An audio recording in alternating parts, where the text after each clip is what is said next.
Namato Ratanatayasa. May I pay homage to Triple Gem, the Buddha, Dhamma, and the Sangha. My respect goes to my parents and my teachers. Good evening. So today is Thursday, the 6th of August 2020, and this is online Dhamma talk and reflection from Varapunya Meditation Center. So as usual, I'm here with you all.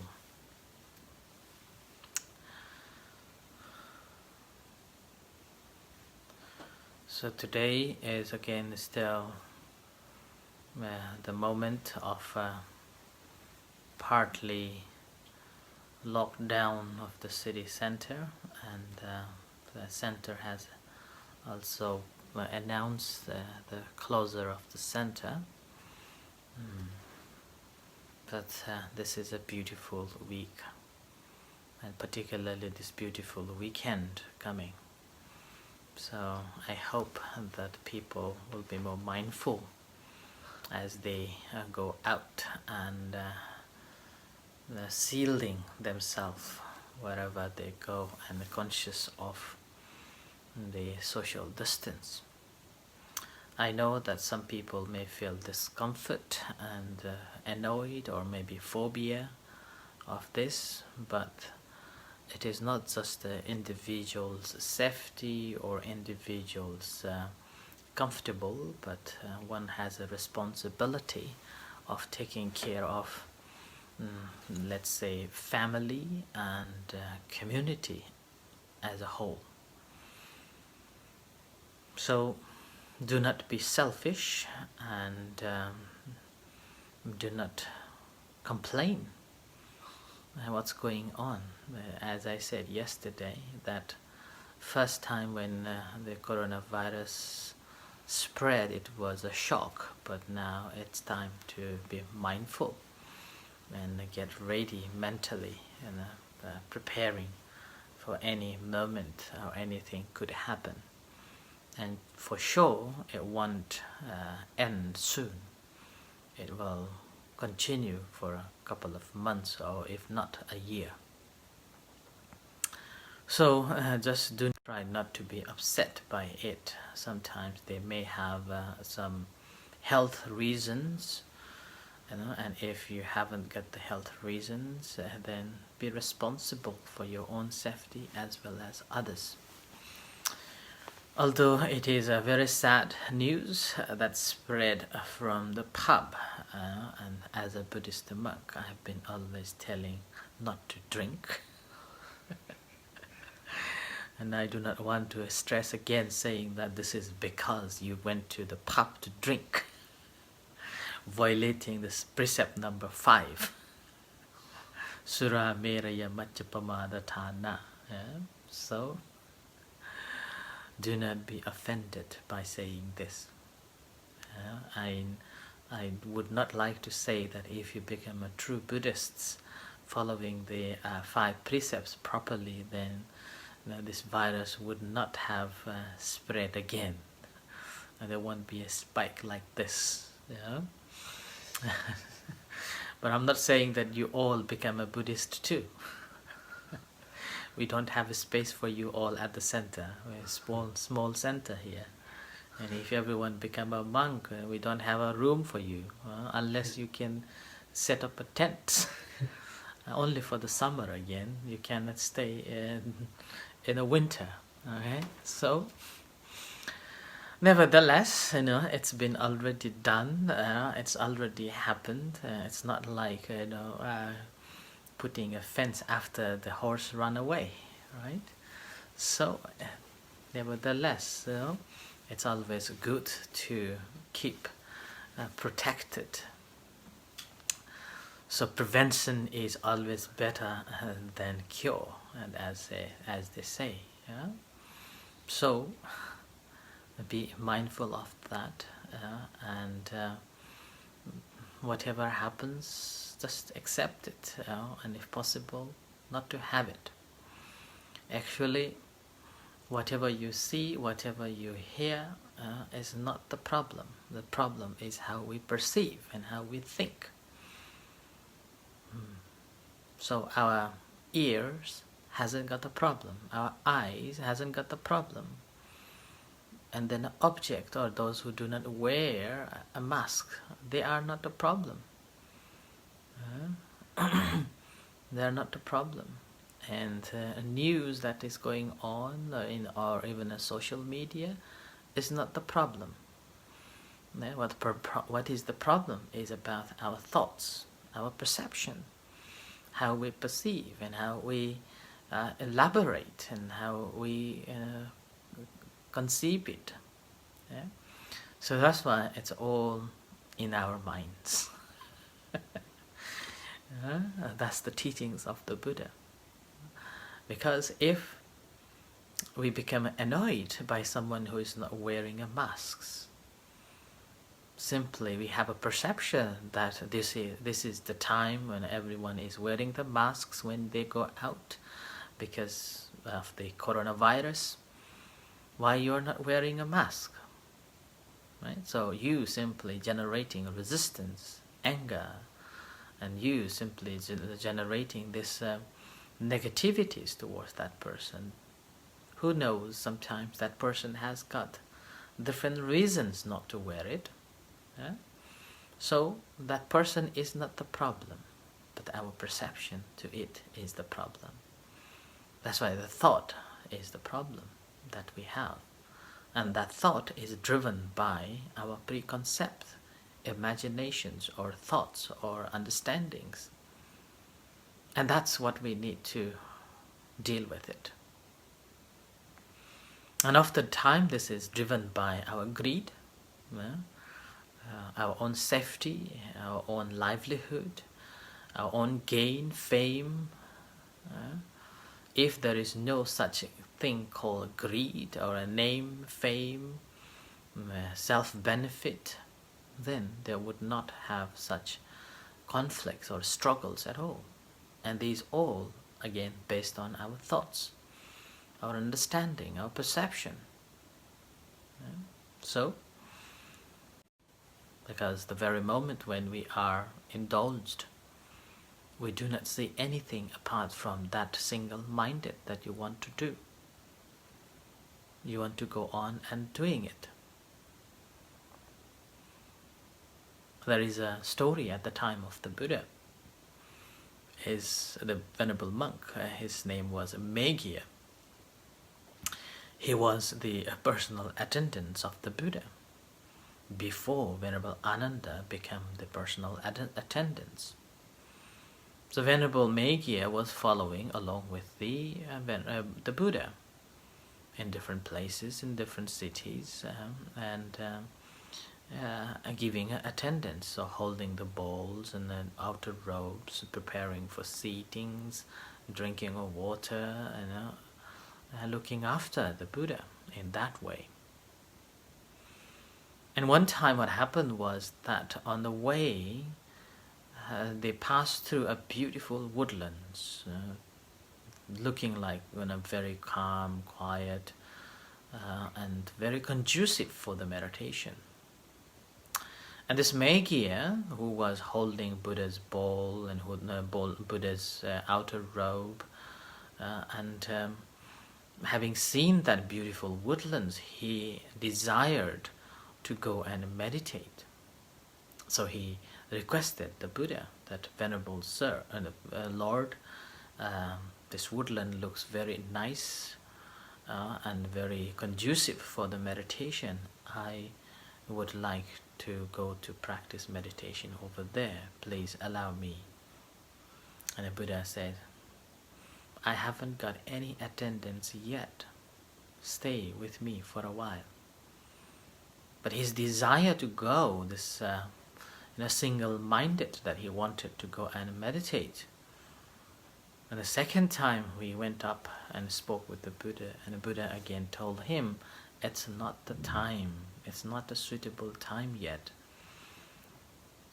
And he again hold his desire for some times, and a few moments later again, he couldn't resist going to meditate in that woodlands. So again he went up to the Buddha and asks the requesting, saying that I want to go and meditate in that woodlands. So he had that very strong desire, and then driven by the thought that if I go to meditate in that woodlands, I would get a real, a deeper meditation.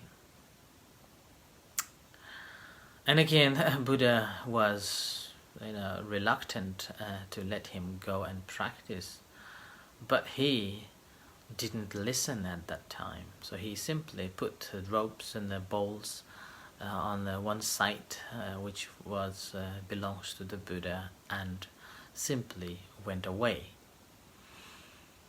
And by the time when he arrived in the woodlands, and he found that, it's such a wonderful peace and calm, very conducive, and now I can be enlightened here.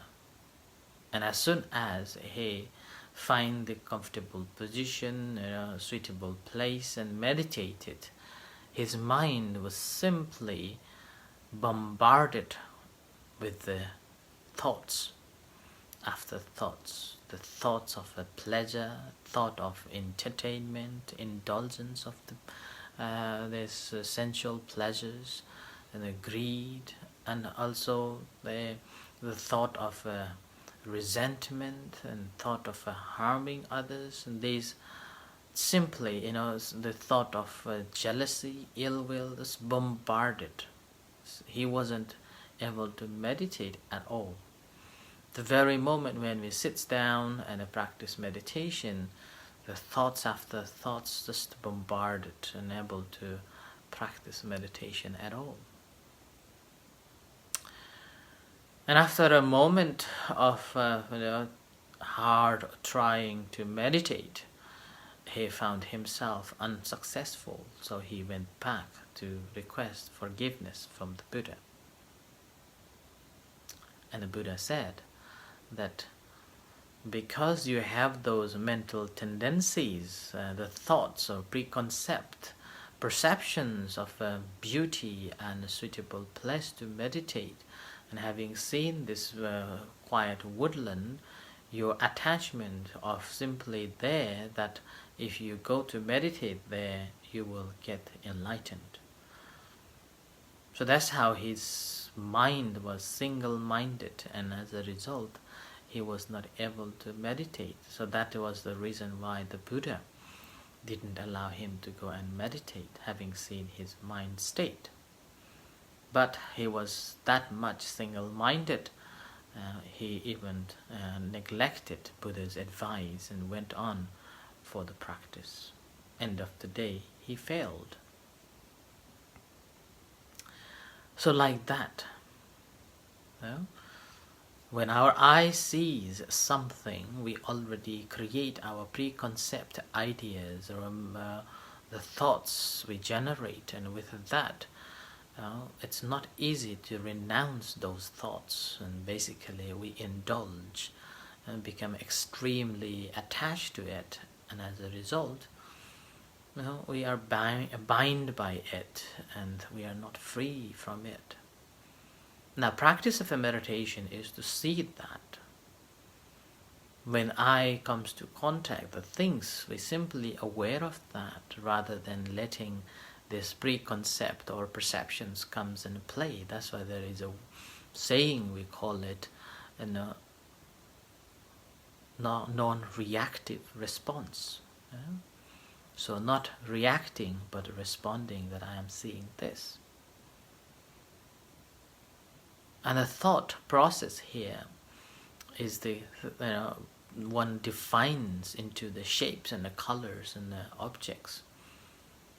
And that's not, because the thoughts, all the shapes and the colors and things are not the problem, but the thoughts that we have, and which thoughts, again, based on our preconcepts or the experiences that we have gone through. And sometimes that is maybe from this life, or probably from other previous lives. And that defines how we perceive things and how we proliferate the things that come across. And all depends on the thought process. All depends on this thinking, how we think. So all the things that's shaping is basically how we think. That's why it is a part of the wisdom part. But once we know, once we are able to recognize it, then the whole story simply changes. The whole story changes simply by being recognizing. Ability to recognize that contact. Ability to recognize how am I thinking.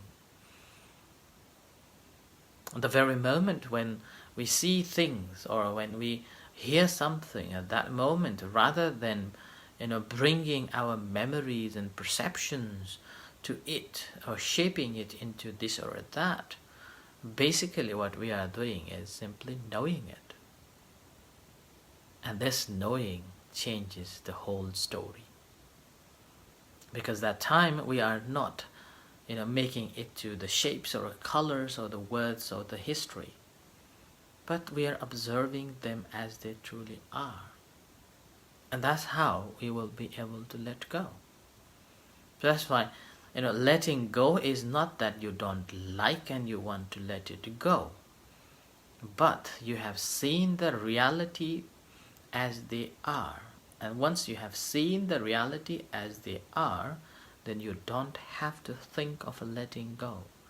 It's a natural process that will happen by itself. It's like a leaf. Once the summer ends, at that time the whole leaves turn into the yellow. And autumn begins, all the leaves will naturally fall down from the tree. And that's the nature is such. We don't have to force the leaves to leave the trees. It's a nature that has time come to fall down. And that's the realization. Once very moment when anything comes to contact, at that time when we realize that this is happening to me, and that is the moment we will be able to let go it without having a thought of letting go. That begins there. And that is the true letting go. And this is the part of this second factors of Eightfold Noble Path, the right thought. And when we talk about the right thought, basically there is a wrong thoughts. Yeah? A wrong thought is basically like the leaves. When it's midsummer and you want to let all the leaves down from the tree, which is impossible. Yeah? There will be a lot of energy you have to use it in order to make it happen. But nature is such, when time comes, it will come down. And the wrong thought here basically means whatever comes to contact with us, or when I see something, we're basically making it that this is nice, this is belongs to me, or this is not belongs to me. And those sort of thoughts shapes into different forms, and we put a lot of value on it. So thoughts, basically we're putting the value on the objects, and that's how it's become grounded, or we holding on to the value of that object. So that's why it's not the object that is important, but the value that we put it in. And our practice of a meditation is not putting any values on anything at all, simply knowing that as they occur. At the very moment when we know that, basically we will be able to renounce easily those things. Like there are so many stories, like I think I mentioned yesterday as well, the Bhikkhuni Upalawana, She was very beautiful, wealthy family, and because of her wealth and beauty, so many people wanted to marry with her, but she never wanted to marry because of her realizations of the teachings. Her only thought was to become a nun, because having seen the danger of this sensual pleasure, the very moment after her parents were trying to let her get married, and failed after failed, somehow one day her father simply told her, if you don't want to get married, why don't you become a nun?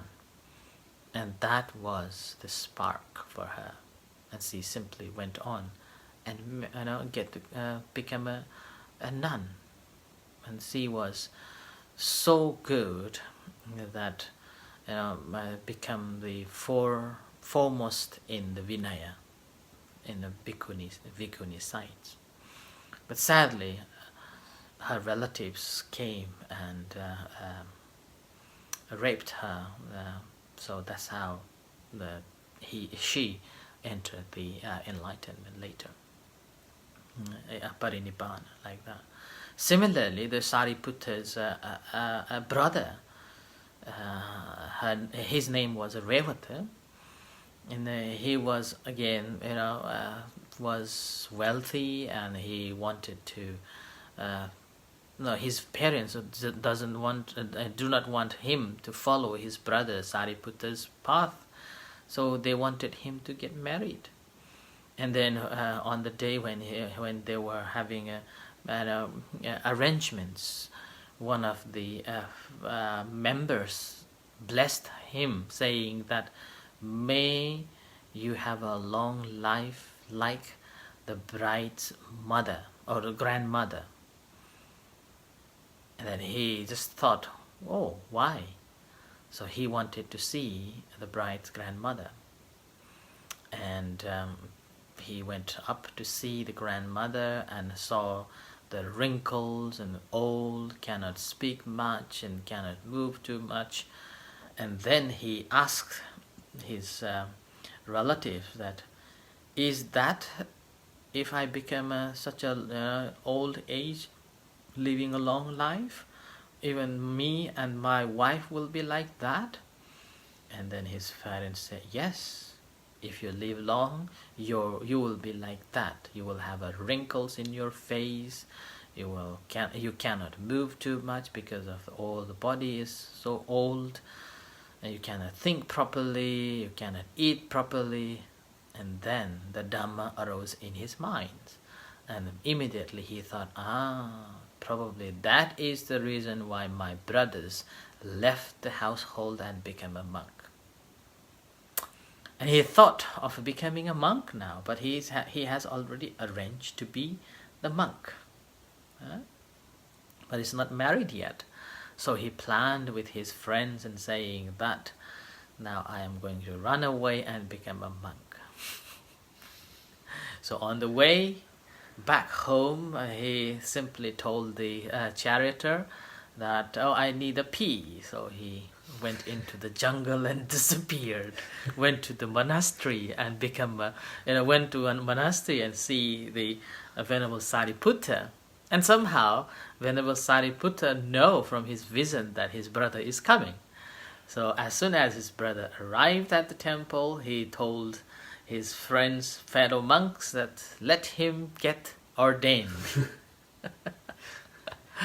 So that's how he became an ordained monk in Buddha Sasana and stayed until his enlightenment, like that. So that's why letting go simply begins from our thought process. It's all in our thoughts, whether you make it or whether you break it.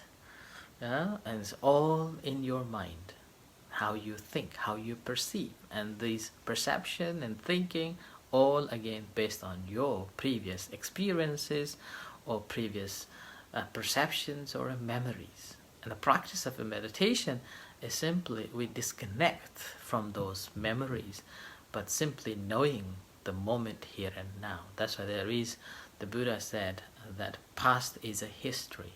Forget about it. Future is the mystery. Don't worry about it. What is important is be mindful of the moment here. Pachupanna Dhamma. The present moment awareness is the moment that defines whether you will be the enlightened one or whether you will be continuing in this worldly life, in the samsara. So, I end here for tonight. May you all be happy and stay safe. Take care. May the Buddha Dhamma Sangha bless you. In a few moments' time, we will have a chanting and guided meditation. You're most welcome to join with us for the chanting and guided meditation. If not, then we'll see you for the talk tomorrow at 6:30. Until then, good night and see you shortly. Thank you.